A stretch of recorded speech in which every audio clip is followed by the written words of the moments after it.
Like and subscribe and click the bell icon to get new video updates.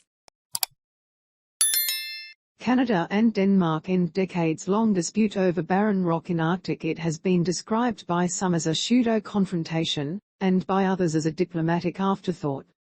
Now, however, the so-called whisky war, which was never really a conflict at all, has finally been resolved with the formal division of a tiny barren Arctic island between Canada and Denmark.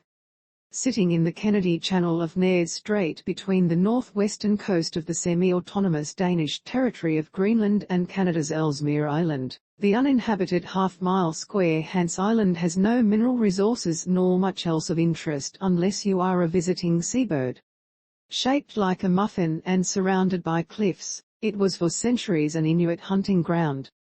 Crucially, however, it has been at the center of a long-running border dispute between Canada and Denmark, via Greenland's Home Rule government, with Copenhagen claiming that geological evidence points to Hans Island being part of Greenland, a claim rejected by Ottawa.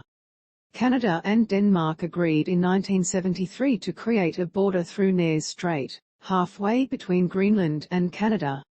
But they were unable to agree which country would have sovereignty over Hans Island, which lies about 680 miles, 1,100 kilometers, south of the North Pole.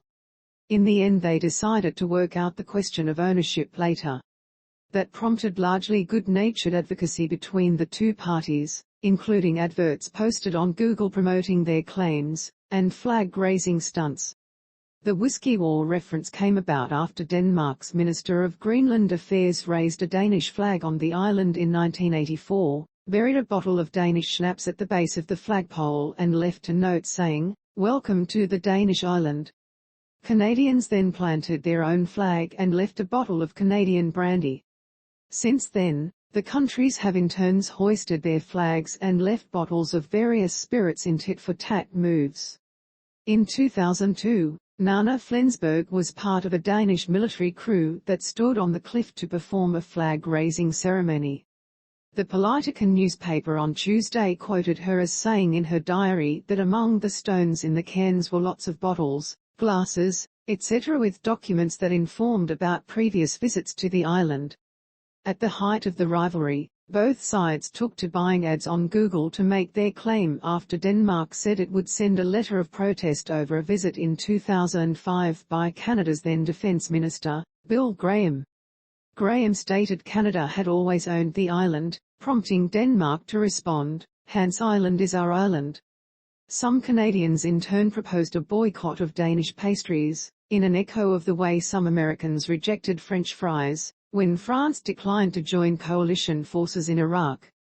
Now the friction is being brought to an end with the two countries agreeing to divide the tiny island between them under an agreement to be signed later on Tuesday. It sends a clear signal that it is possible to resolve border disputes, in a pragmatic and peaceful way, where the all parties become winners, said the Danish Foreign Minister, Jeppe Kofod. He said it was an important signal now that there is much war and unrest in the world. The agreement will enter into force after the two countries' internal procedures have been completed. In Denmark, Parliament must give its consent to the agreement.